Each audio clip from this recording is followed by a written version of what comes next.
Hey, what's up mga idol? Welcome to my YouTube channel, Idol Dwenex Vlogs. So, kung napansin niyo mga idol, andito tayo sa Platinum Hotel in Alcoy mga idol. Ayan mga friends of friends.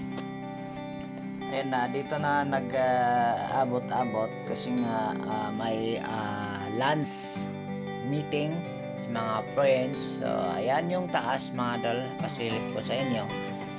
Napaka-overlook, napakataas nitong building na to, yung hotel na ito na Platinum Hotel. So ang kagandahan dito is may swimming pool sa rooftop, and then may free lunch din kami. Depende sa inyo mga idol kasi nga nag-book lang din kami dito para sa isang celebration na birthday celebration, kumbaga meet up lang, meeting lang.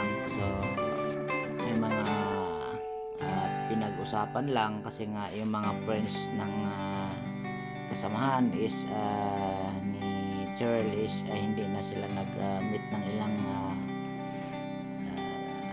buwan. So ayan, dito nagkasundo sila mga idol para mag-book. So ayan, siyempre tayo dito na tayo sa mga paborito nating pagkain, sinisilip-silip na yan. Siyempre ito yung main favorite natin yung pagkain yan, sarap niyan, ang paborito yan.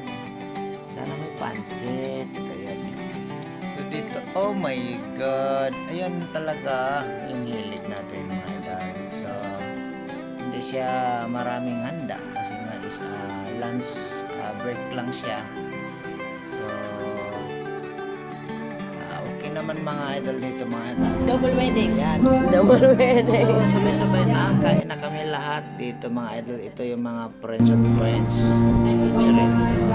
Antayin namin si Apple.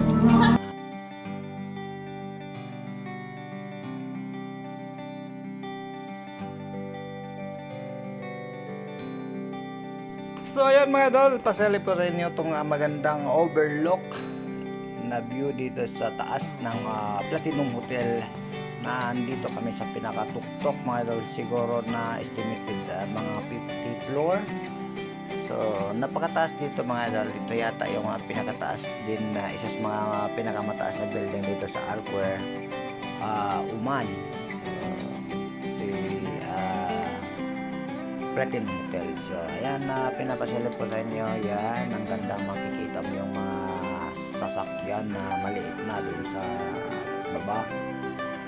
Yung mga bahay, mga building, mga ayan yung view mga idol. So share ko sa inyo.